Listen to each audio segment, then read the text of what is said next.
Hi, Pop-Tarts. It's Robin here. I'm going to do your reading for Thursday, February 23rd. Okay, so I'm using the Sacred Forest Oracle card deck, and I hope you guys notice that I'm sitting in a forest inside my home. I have my tree house, so maybe this deck is going to make a little bit more sense to you. When I have a huge affinity for trees. We actually used to live like in the woods when I was a child until we moved to this cesspool of a city. But anyway, hope you guys are doing fabuloso. Let's get on with it. I'll pull a card for you. So what does this say? Sanctuary. Oh, this deck is so amazing. This says the Mystic Meadow. The Mystic Meadow. So check out the image. I'll be uno momento. Okay, I think you guys are really gonna love this. Okay, so let me start reading. The creatures and mystical beings of the forest know that the meadow of the center of the wood is a safe space where one can truly relax and feel comforted. When you step into this luminous meadow, it's not uncommon to see animals such as deer curled up alongside sleeping bears. Foxes and rabbits lounge side by side. Unicorns, fairies, and elves all gather in the mystic meadow. You feel relaxed, healthy, and clear. Okay, so this card appears as a reminder to replenish your inner resources. It's time to renew your energy and make tending to your own needs a priority, which I talk about all the time. It's not selfish to take care of yourself and prioritize yourself. Practice extreme self-care. Protect yourself from less than positive influences in your life. The message here is to take shelter, retreat into your home, or spend time in places and with people where you feel at home.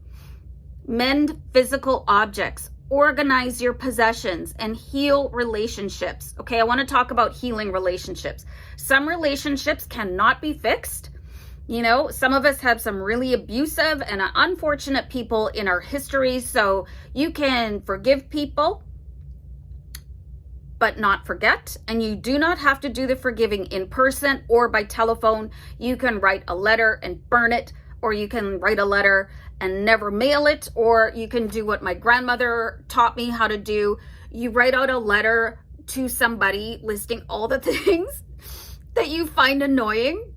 And then as the time goes by, she said, and sometimes it's years, you take out your pen. That doesn't bother me anymore. And that doesn't bother me anymore.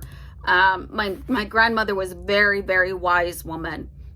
She was a little nuts, but she was, anyway, there is the possibility of a huge spurt of energy in the future. And that makes sense because hopefully spring is right around the corner. But unless you take this time to create foundations and nourish yourself, you might be overwhelmed by it all and miss the opportunities available to you later. This card can also mean that blooming and expansion are at hand. Flowering success awaits you. I love that. Healing energy is growing and beautiful things are to come. The spirit of the Mystic Meadow says, draw nourishment from the wellspring inside you and be a sanctuary for others. Go within and listen to the voice of your soul. Was that my voice? Access your divine guidance. You're never, ever alone. You always have at least one spirit guide with you, namely your guardian angel, because they are sworn to protect you for your duration of your time on earth, okay? And who knows who else is around you, because your family, your ancestors, they step up. They could be with you. You're never alone. Your room is probably pretty crowded right now, whether you want to think about it or not. And they want to help you and they want to love you. Access your divine guidance. If you've been struggling or pushing, take time off. Retreat, rest, and relax. Take a vacation or embark on a retreat. And you can do these things on the cheap if you don't have a lot of money, okay? I know times are tough, so you can turn your home into a mini vacation spot.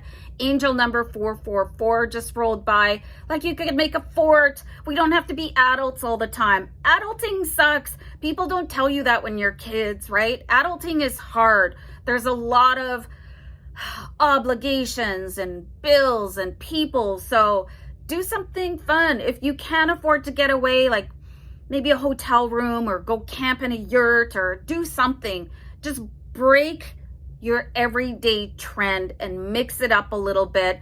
Silence your phones, like do your meditation, do your dancing, your singing, like do whatever makes you feel refreshed. And I'm gonna go. And I love you guys. Bye. Bye.